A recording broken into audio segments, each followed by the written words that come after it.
I really even haven't taken a ride out on a big boat. So no experience, pretty nervous about it. We had trainings with Captain Rob out of San Diego Bay. Got right on the boat. He went through everything, and if we had questions, he answered right there and then. Welcome to the Woman Angler and Adventurer podcast, inspiring real women with a passion for fishing and the outdoors to go get their adventure on. Now, here's your fearless host, Angie Scott. Welcome to this week's episode of the Woman Angler and Adventurer podcast. I'm your host, Angie Scott. So this week, I'm excited to talk about something called Freedom Boat Club. We've kind of talked about them on the show a little bit in the past when we did the episode from the Nashville Boat Show. One of our guests was Mariah Lawrence from the Freedom Boat Club Knoxville, and she kind of talked a little bit about what Freedom Boat Club is and what it's all about. So that's where I first learned about them, actually was at that boat show. I was talking with a lady I knew through my volunteer work with the United States Coast Guard Auxiliary. She works for the Tennessee Wildlife Resources Agency, aka TWRA. We were talking about my captain's license and about my goal to be able to go down to Florida in the winter months, hopefully do some captain work down there. But she said I should definitely go talk with the Freedom Boat Club managers who had a booth there at the boat show. And because they advertise unlimited one-on-one trainings with a licensed captain for all of their members. So it just so happens they were looking for a licensed captain to bring on board and kind of oversee that whole part of the operation. So one thing led to another, and ever since lockdown ended, I've been pretty much booked solid trying to keep up with my new member trainings. Membership at Freedom Boat Club is absolutely exploding. People are looking for alternative activities, and boating has proven to be one very, very popular option. So thankfully, I was able to bring on one other captain thus far to help. He's been absolutely amazing. Captain Kevin Gallagher, whom I knew through the Coast Guard Auxiliary. He actually has a captain's license and works on the General Jackson showboat here in Nashville as well. And as I came to find out, licensed captains are kind of hard to find around this area. Many advertise themselves as captains, but unfortunately, when I was reaching out, I'd find out they're actually not licensed. They just call themselves captains. So that's something you might want to investigate, by the way, if you're ever hiring a fishing guide. And you want to make sure that they're actually licensed and insured before you go out with them. So all that being said, my guest today on the podcast is an angler named Lesley Smith. Lesley fly fishes, but she's also learning a bait caster, so we talk about that. She just happened to see a post I'd made about working with Freedom Boat Club, and she just signed up. Her and her husband just signed up for a new membership. She lives out in San Diego, and so I thought it would be a really great opportunity to bring her on the show and talk about her experience thus far. So check it out.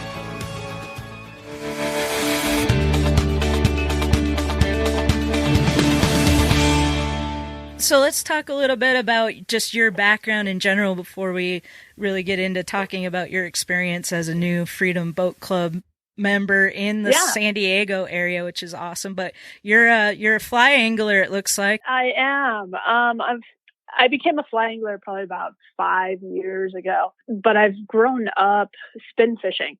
Yeah, I grew up in Huntington Beach, California. And I am not your typical Orange County girl, which is a good thing. Yeah, I think so.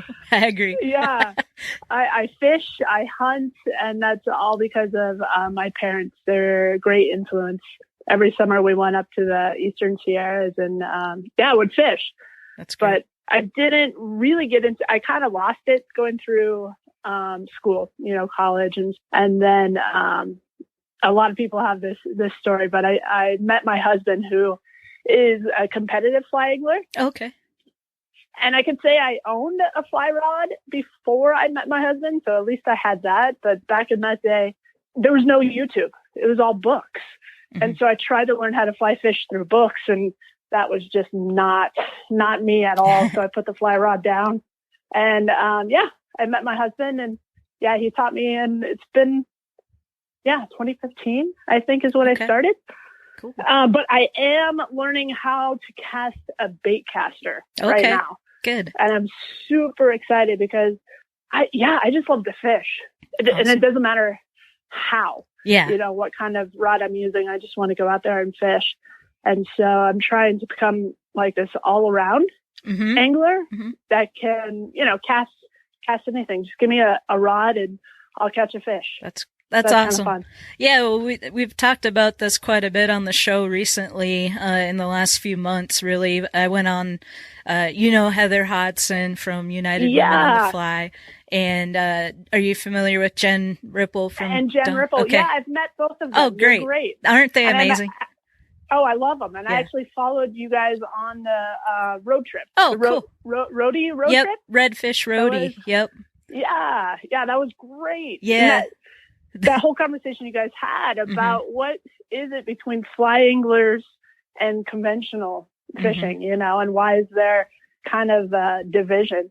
And it's crazy. If you love to fish, just go out and fish. Yep. And then I had a conversation after that with Tom Rowland. I don't know if you're familiar with him, but he's in Florida, saltwater guide, fishes in the Keys a lot, has a few TV shows, but he's kind of started out his career in fishing as a fly guide. His philosophy is, sometimes there's a situation where, you'd rather want a fly rod, but then there's a lot of other situations where a spinning rod or a bait caster would be better. So he's kind of like you, he's can do anything just based on whatever the best, or whatever your preference is that day. Maybe you want a little bit more of a challenge or something and you want to just, use the fly rod all day. So that's cool. And then the bait caster, I remember it's tough. Yeah, I remember when I right was trying to learn.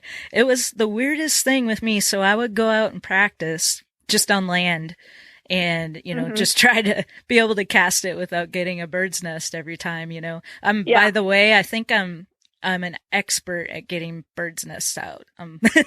It's happened so many times. I'm so good at getting them out. I rarely ever have a situation where it's so bad that I can't get it out. Now, it may take me a really long time, but typically I can get them out. So anyway, but yeah, when I was learning, I just couldn't get it. I don't know what it was. I would try, and it was so hard. And then I put it down for several months. And then like the season started back up the following year and I picked it up again. I don't even know what possessed me to try it. And it was like it clicked in that moment. It was like, I guess all that practice and failing did do some good because then all of a sudden it was like I had it.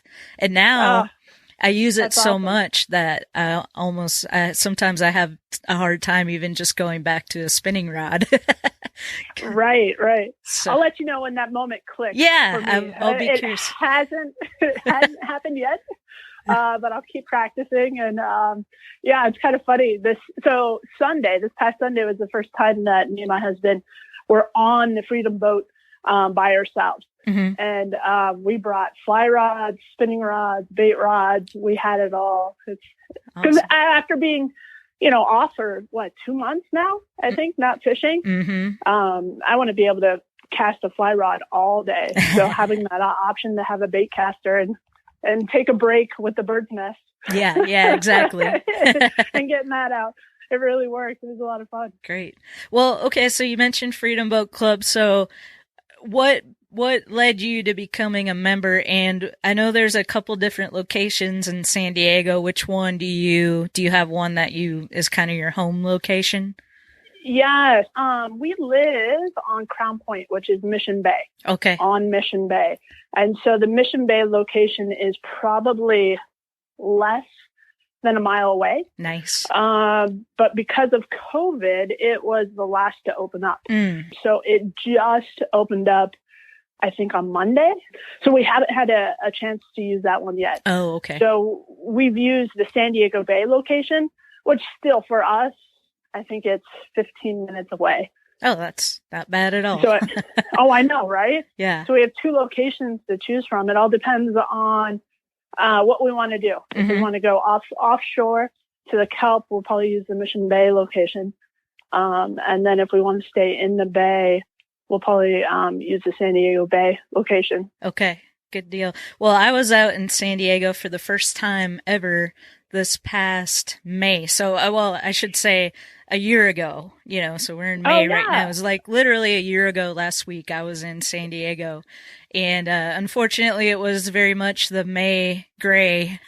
The weather wasn't great. It was pretty chilly that week. I think there was what was the storm or kind of the weather system it had a name. I can't remember what it was called. Well, when it's in June, it's the June gloom. Yeah. It was like, I guess, we had that. But so I was in the Mission Bay area and we saw like the Dana Point Hotel Dana. Yeah.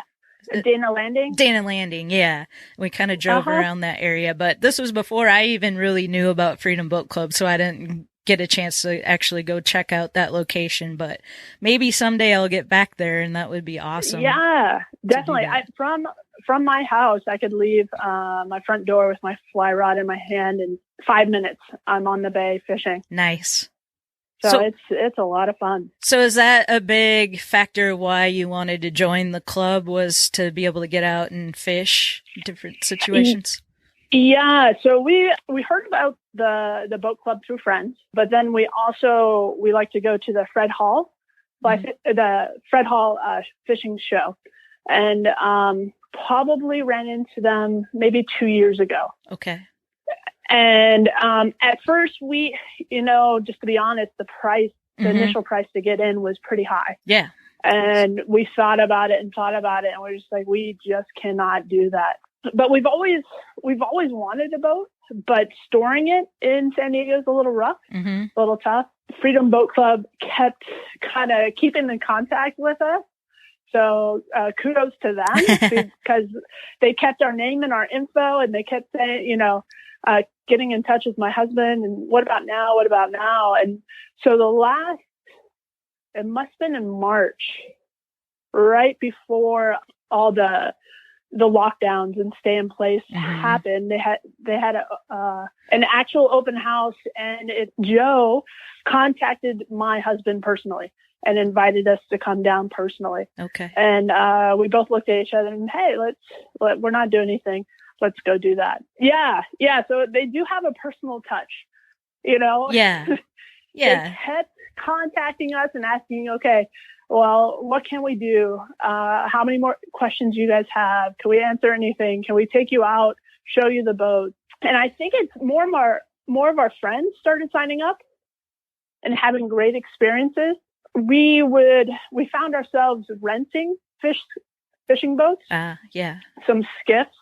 And we were renting those almost every weekend. Oh, wow. Yeah, then it's definitely gonna pay for itself if you're doing that. Right? Yeah. So, we started looking at expenses. Yeah, they did have a sale. I'm not going to lie. The COVID sale. Kind of helped a lot. And we also, my husband and I are going to help them with some fly fishing seminars. Oh, cool. As well. So we made a deal, and we got super excited, ready to get trained, and then lockdown. Yeah. So, Bad timing. Yeah. Yeah. But the cool thing about the Freedom Boat Club is, and that we learned, and this made it easier to sign up, you don't start your monthly dues until you get trained. Right. Yep. So we couldn't get trained, so we haven't been paying the last 2 months. We just got trained last week. And what was that? What was that process like? I imagine it's probably a little bit more involved, being that you have access to bigger water than it might be in my area. So can you give everybody just kind of a little bit of insight into what the training process is? Yeah, I think I contacted you because after I found out on Facebook that you were with Freedom Boat Club, I got really excited, but also really, really nervous because I am not a boat person. I did not grow up on boats. Even renting the fishing skiffs with the little teeny motors, I could drive those, but I really even haven't taken a ride out on a big boat. Wow. So no experience, pretty nervous about it. We had trainings with Captain Rob out of San Diego Bay. Okay. And he was phenomenal. We got right on the boat. He went through everything, and if we had questions, he answered right there. And then he showed us the boat. Yeah, and he's just like, all right, here we go. And he pulled out the boat. Okay. Thank goodness. And then he's using like port and starboard, right? Mm-hmm, Starboard? mm-hmm. Yep. And I even know those terms. So I felt comfortable enough to be like, hey, Captain Rob, left or right? you got to understand, I am a complete newbie. And so he was like, okay, let's take it down a notch. And then he understood, yeah, you need to explain absolutely everything. Mm-hmm. Where my husband has more experiences on boats. He goes out tuna fishing, and he has friends that take him out. So he kind of knew all that, where I'm like, wait, I don't know any of that. Right. You got to slow down a little bit. So yeah, he took us out. First thing he did, just to get used to the boat and what it can do, he drove. Okay. And he took us on a tour of San Diego Bay, which was awesome. It was fantastic. I didn't know, going so fast, getting the boat on plane. I was like, oh, this is amazing. And then once he was like, all right, here you go. And he put me right up there to drive the boat. And yeah, I just jumped in. It might be my personality mm-hmm. to be like, okay, I'll do this. I was still a little bit nervous, but yeah, full throttle. Here we go. Get the boat on plane.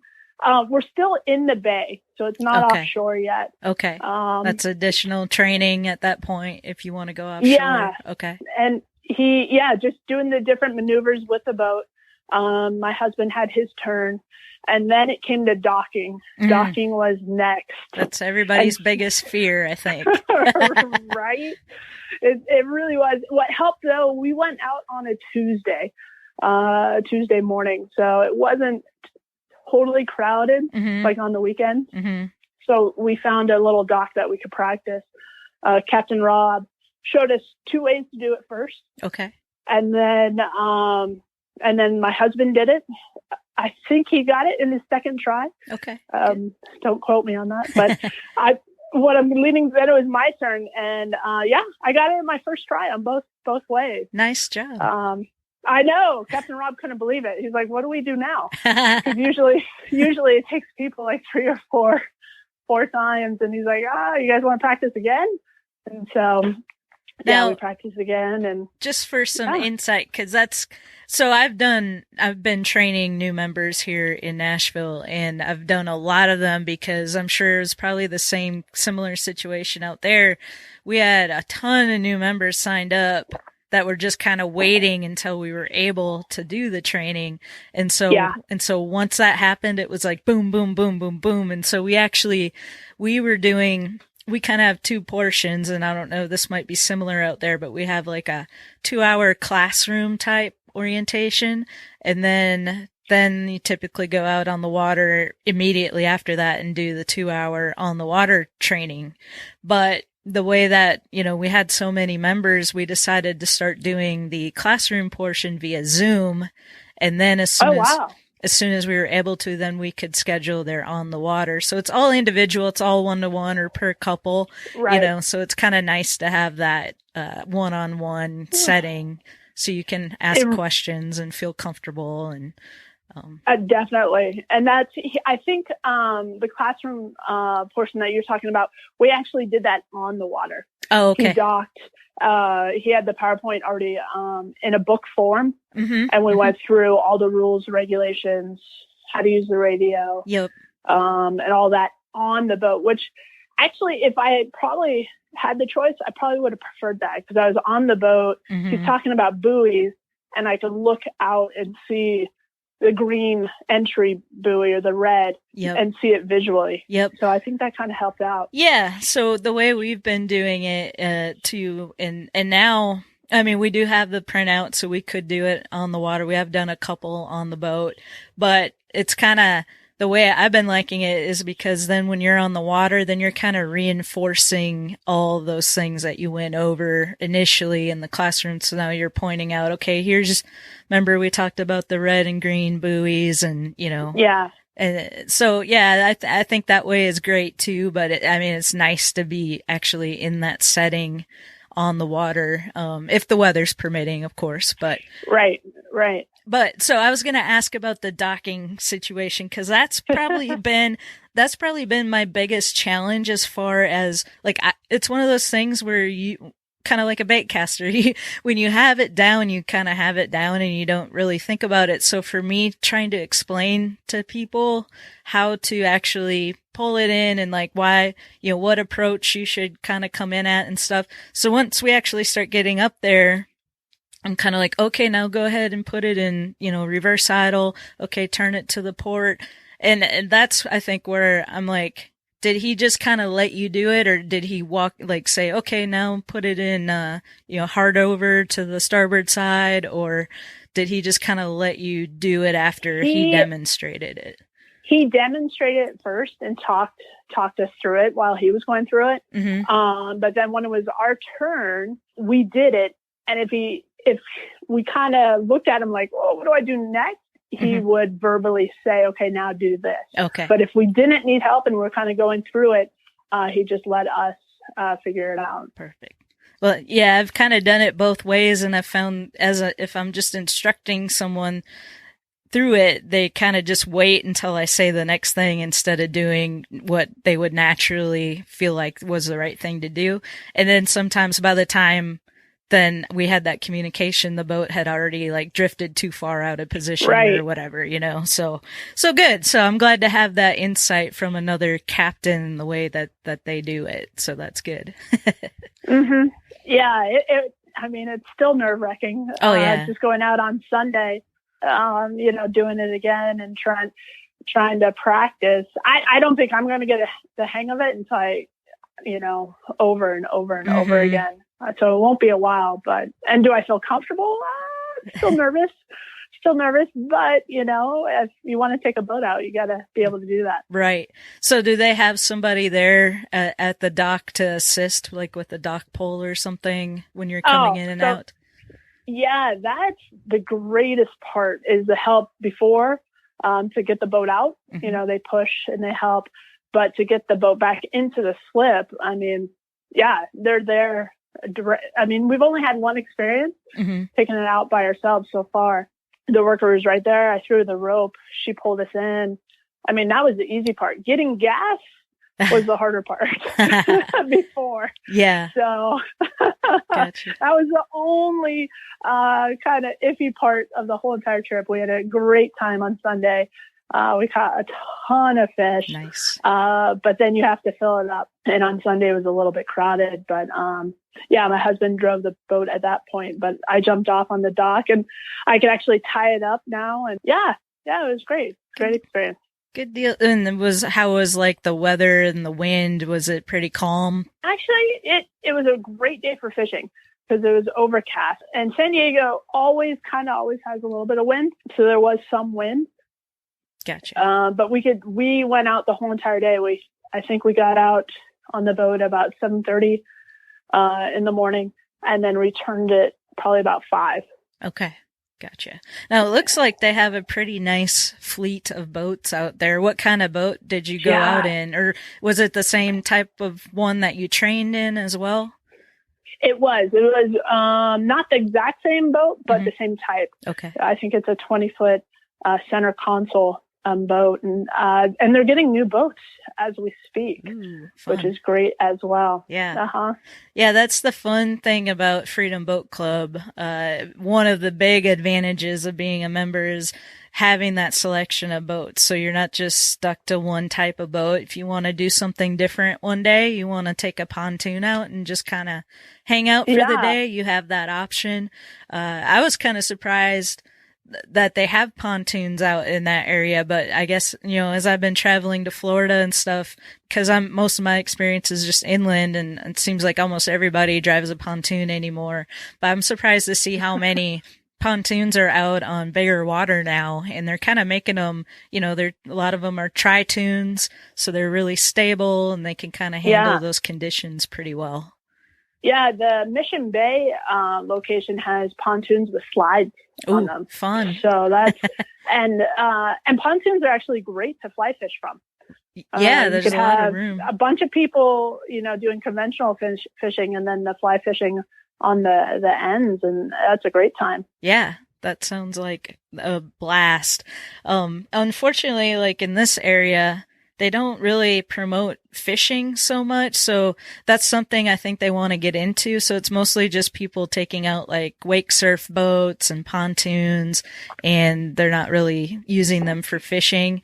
I think we might have one in our fleet that's got a trolling motor on it. So it's kind of geared for that. But, hopefully, the nice thing too, I was going to mention is as more members sign up, you don't have to worry like, oh, there's more members. That means the boats aren't going to be available. They keep adding new boats. So every time they get a certain number of new members, they just buy another boat to add. I think it's 10 members. Actually, that's a great point. Cause we were really worried about the reservation, system. And if we could get boats to go out, and they reassured us with that. I think it's 10 members, every new 10 members, we get a new boat. Because fishing in San Diego, it's, when the pelagics come in during the summer, the tuna, the yellowtail, bluefin, all that, fishing is huge here. Yeah. And so for them to have different types of boats, if people that just want to go and hang out, they have the pontoons. Right. So they're not taking the fishing boats away from the people that want to fish. Yeah, they got a lot of different types. I definitely need to come back because when I was there, I did get to go out fishing. But I went to Hobie in Oceanside and got a little tour of the Hobie Kayak facility there. Oh, cool. And then Kevin, who works with Hobie, he's also a guide. He took us out at La Jolla Beach. And the ultimate hope was that we might get into some tuna, but it was just too early. The weather was weird. And so we went halibut fishing instead. And we were only out for a few hours. He got one. I got cleaned a couple times, but it was still a really great, cool experience to be out there in a kayak. but I would love to come back and take out a Freedom. I'll have to get you on the Mako sharks on a fly. Oh, it's unbelievable. A ton of fun. And a lot of people don't know about that out here, but yeah, we do that. Is that in the summer as well, or when's a good time? It could be year round. Okay. But it's really good starting, in June, July. Gotcha. In August and stuff. Yeah. I hooked up on what we think was like a 300-pound blue shark. But we did it. We knew the gear on the fly. Hold it. On the fly. We knew the gear couldn't hold it. Yeah. Our friend who's a guide, Alex Katie, out here, we saw the shark and he's like, all right, Lesley, it's your turn. If you want to go for it, but I don't know if this gear's going to hold. I'm like, I'll go for it. And I got him on, hooked him up. I mean, full drag, and the reel is just screaming out. And I'm like, I don't know what else to do. Yeah. Wow, what an experience. So it was a ton of fun. And then the Makos are the ones that do the acrobatics out of the water and spin and jump. Cool. And okay. It's a ton of fun. I'm sold. Yeah. There we go. I'll be planning a trip. Heather out here. Yeah. I think Jen would love it. Oh, there we go. Absolutely. You guys got to do a trip out here. There you go. Maybe the next Rippin' Hoppers adventure. I think they're planning for Alaska this year, and hopefully all that happens. But I think that would be a great idea for the following year. I mean, a shark fishing on the fly. I'm totally pitching that to them. Well, there we go. And then the nice thing with Freedom is you're out on the boat all day. You're catching fish, whatever. You don't have to worry about cleaning or anything, right? It's, me and my husband, we're good people. So if we are catching tuna and bringing it home, the deck's going to be all bloody and stuff. Mm-hmm. We'll probably scrub it down. They had the hoses that you could just rinse it down. Okay. But yeah, we've been told, no, just bring the boat in, dock it, and you guys could, we could just leave. See ya. And that's part of the great thing, because owning a boat, you just hear about, you do a full day of fishing, you come back and you have 2 hours of cleaning the boat, you know, and then doing the maintenance. And that just makes taking out a boat not fun. Yeah. And then if you have a slip, you know, that's one thing, but then that's super expensive, especially in that area, just to keep a boat in the slip. Then you got to worry about weather and, you know, making sure it's moored good and, you know, something bad came up. But then also, if you don't have it in a slip, then you got to pull it out and, you know, there's time and expense in that. So I think it definitely works really, really great for some people. And, you know, just depending on your goals and how often you're going to be using it and all those sort of factors. But, definitely great for a bunch of people to look into and consider. And then the reservation system you kind of mentioned. So you get, normally things are a little bit different now, and I don't know how the San Diego clubs are handling it, but normally you get 4 rolling reservations at a time.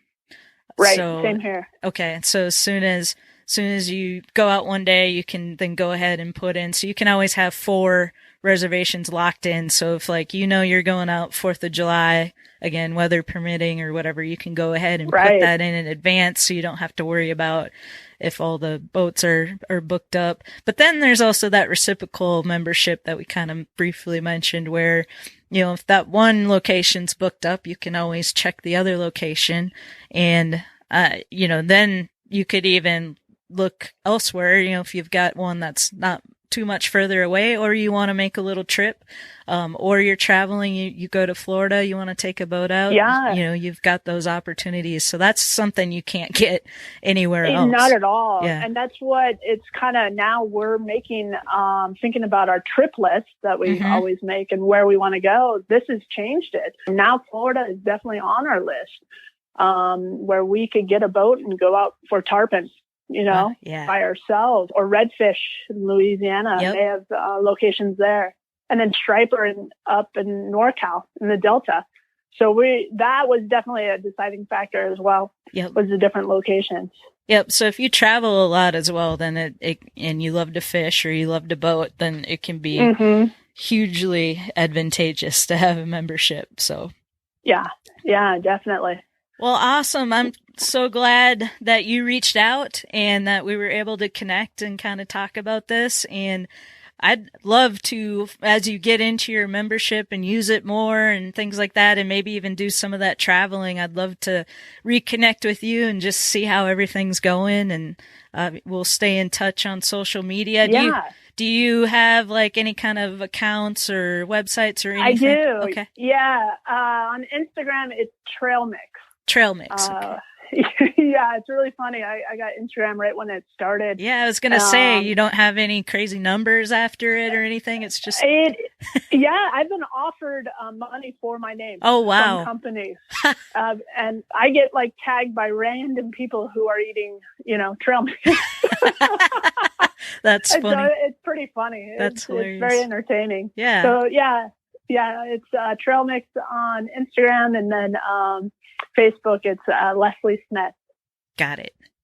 Awesome. Yeah, and I'll keep you updated. And anytime you're in San Diego, yes, definitely look me up, and we'll go fishing for sure. I will definitely do that. I hope I get back there. If not this year, maybe next year. So we'll definitely stay in touch on that.